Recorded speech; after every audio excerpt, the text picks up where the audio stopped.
Assalamualaikum warahmatullahi wabarakatuh. Bertemu lagi dengan saya Miranti Handayani dalam perkuliahan Ekonomi Koperasi dan UMKM. Pada pertemuan keempat ini, kita akan membahas mengenai konsep partisipasi anggota dalam koperasi.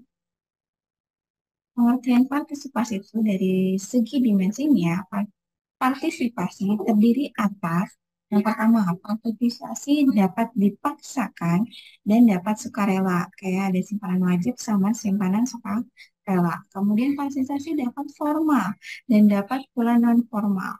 Partisipasi maksudnya seperti ada yang masuk sebagai anggota resmi, ada juga sebagai anggota tidak resmi atau hanya menjadi anggota saat adanya musim seperti koperasi petani saat musim panen buah gitu baru dia jadi anggota. Kemudian partisipasi dapat bersifat langsung atau tidak langsung. Langsung di sini sebagai ikut keanggotaan atau ikut dalam kegiatan koperasi, tapi ada juga yang tidak langsung dengan memberikan material saja. Ada yang seperti itu. Partisipasi dapat berupa partisipasi kontribusif atau partisipasi insentif. Jadi kayak partisipasi dapat melakukan kegiatan atau apapun itu dalam koperasi langsung ataupun hanya insentif ya seperti materi saja atau tambahan modal saja. Kemudian arti pentingnya partisipasi yang satu, pertama, dengan meningkatkan partisipasi, maka akan meningkatkan harga diri anggota dan rasa ikut memiliki. Jadi kenapa ada partisipasi dalam anggota ke koperasi? Karena meningkatkan harga dirinya si anggota bahwa dia itu masuk loh dalam kegiatan makanya mempunyai kebanggaan. Terus rasa ikut memiliki. Jadi kalau saat koperasi sedang terpuruk atau sedang ada masalah, dia berasa bertanggung jawab untuk bisa meningkatkan koperasi. Kemudian kedua, meningkatkan rasa tanggung jawab dan semangat kerja yang sudah sama aspek tadi ya. Kemudian sukses tidaknya, berkembang tidaknya, bermanfaat tidaknya, dan maju mundurnya koperasi akan sangat bergantung sekali pada peran partisipasi aktif dari para anggota. Jadi kalau di perusahaan itu karyawan, tapi kan dia tidak merasakan ikut memiliki karena dia tidak memberikan eh, bantuan modal atau material pada koperasi. Sedangkan kalau ini kan koperasi mempunyai anggota, di mana dia ikut berkecimpung dan ikut juga memberikan tanaman modal bagi koperasi. Jadi mempunyai rasa memiliki. Nah, itu mengunggah dalam partisipasi anggota di koperasi. Cara meningkatkan partisipasi anggota bisa dapat yang pertama melalui materi dan non-materi. Kalau materi sudah jelas ya, dengan memberikan tambahan modal atau sumbangan dan lain sebagainya. Kemudian kalau non-materi dapat dilakukan dengan yang pertama, lebih ke ilmu ya, ilmu yang dimiliki oleh anggota, menjelaskan tentang maksud dan tujuan dari perencanaan dan keputusan yang dikeluarkan. Meminta tanggapan dan saran tentang perencanaan dan keputusan yang akan dikeluarkan. Kemudian yang ketiga, meminta informasi dari semua komponen dalam pengambilan keputusan. Yang keempat, memberikan kesempatan yang sama kepada semua komponen. Dan yang kelima, meningkatkan pendelegasian wewenang. Ini non materi itu lebih ke em, bagaimana pengalaman, mungkin bisa di-share, pengetahuan bisa di-share, kemudian bagaimana menentukan em, komponen selanjutnya, rencana-rencana selanjutnya. Jadi lebih ke tindakannya, jadi bukan materi atau bersifat uang, tapi tindakan atau perlakuan dari si anggota itu sendiri. Lanjut, rangsangan partisipasi. Jadi, walaupun anggota tadi sudah merasa memiliki, tapi ada rangsangannya. Bagaimana si anggota tersebut eh, akan berpartisipasi dalam kegiatan pelayanan koperasi. Yang pertama, kegiatan yang mau akan dilaksanakan tersebut tuh harus sesuai dengan kebutuhan si anggotanya. Misalnya bagaimana caranya untuk meningkatkan penjualan dengan digital e-commerce.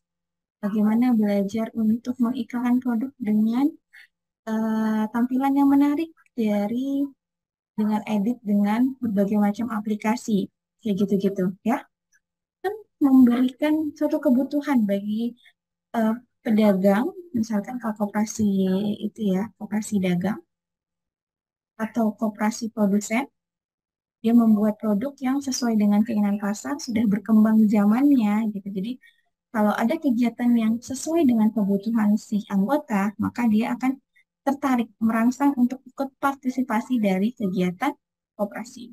Kemudian kedua, pelayanan itu ditawarkan dengan harga, mutu atau syarat yang lebih menguntungkan ketimbang yang diperoleh dari luar koperasi. Biasanya eh, tidak mau biaya atau mungkin lebih dekat lokasinya atau mungkin kenal dengan orang yang memberikan em, penyuluhan. Nah, itu sudah profesional atau sudah terbukti bahwa dengan tata misalkan kayak petani, cara seperti ini sudah terbukti sama petani melakukannya berhasil dan banyak tanamannya yang sukses, tidak gagal panen dan lain sebagainya. Itu untuk koperasi produsen beras ya, kayak gitu. Jadi si koperasi juga harus membuat sesuatu yang dimana bisa merangsang si anggotanya untuk berpartisipasi meningkatkan pelayanan koperasi. Kemudian ada biaya partisipasi. Biaya partisipasi adalah biaya yang timbul sebagai dampak keikutsertaan anggota dalam pengelolaan koperasi. Dia bisa biaya transportasi, kemudian ada biaya cari ilmu atau biaya listrik, dan lain sebagainya. Koperasi yang efektif akan memperhitungkan besarnya biaya partisipasi dengan manfaat atau benefit yang timbul karena partisipasi tersebut. Partisipasi optimal terjadi bila keuntungan dengan biaya lebih besar keuntungannya, biayanya lebih sedikit. Besar ukuran koperasi, partisipasi akan semakin tidak efektif dan efisien. Kenapa seperti itu? Bayangkan, kalau koperasinya besar, maka anggotanya pun tersebar ke seluruh Nusantara. Butuh biaya, waktu. Nah, itu kan menjadikan eh, biaya partisipasi anggota itu semakin besar untuk datang ke tempat perkumpulan, misalkan di Jakarta. Misalkan dari daerah Jawa Barat, dari daerah Jawa Timur. Ke sini kan butuh waktu dan biaya. Nah, tidak semakin efektif itu koperasinya. Kemudian, ataupun semakin besar koperasi, maka ruang lingkup koperasi itu semakin luas, sehingga jarak menjadikan masalah dan membawa dampak pada waktu, energi, dan sumber-sumber yang lain. Semakin besar ukuran koperasi, maka akan semakin kompleks juga masalah dalam koperasi itu. Dan semakin besar ukuran koperasi, semakin banyak anggota yang tidak menjadi anggota tidak aktif. Jelas ya, kalau di kelas aja kalau ada 50 mahasiswa, nggak ketahuan berapa yang tidak aktif. Karena saking banyaknya. Dosennya kan sampai harus absen terus setiap hari, apalagi kalau online. Bayangkan seperti itu. Mereka akan berusaha memperoleh manfaat dengan mengurangi partisipasi. Karena sudah banyak yang ada pendapat, sudah ada pendapat yang lain. Jadi menurut mereka ya udah mengurangi partisipasi. Toh sudah banyak yang memberikan partisipasi karena kan banyak anggotanya. Gitu. Dia mau lebih memilih untuk tidak aktif. Lanjut soal latihannya ya, kita sama-sama. Satu, dari segi dimensinya, partisipasi anggota koperasi terdiri dari tadi ada empat ya. Yang benar adalah yang A ya, partisipasi dapat dipaksakan dan dapat suka rela. Kemudian nomor dua, berikut adalah yang bukan termasuk anti penting partisipasi anggota dalam koperasi. Yang bukan, yang mana? Yang ini, peran anggota tidaklah berpengaruh terhadap pengembangan koperasi. Seharusnya kan berpengaruh ya. Kemudian nomor tiga, Berikut yang tidak termasuk cara untuk meningkatkan partisipasi non-materi anggota dalam koperasi. Yang non-materi ya. Yang benar adalah yang tidak memberikan kesempatan anggota untuk berpartisipasi, yang tidak termasuk menjelaskan tentang maksud benar, meminta tanggapan benar, meminta informasi benar, berikan kesempatan yang sama betul. Jadi yang bukan cara meningkatkan partisipasi non materi adalah tidak memberi kesempatan, salah ya. Kemudian nomor 4, di bawah ini adalah salah satu bentuk rangsangan agar anggota mau berpartisipasi dalam kegiatan penyelenggaraan koperasi, yaitu dengan nih, kegiatan tersebut disesuai dengan kebutuhan si anggota, maka akan memberikan rangsangan anggota untuk melakukan kegiatan koperasi.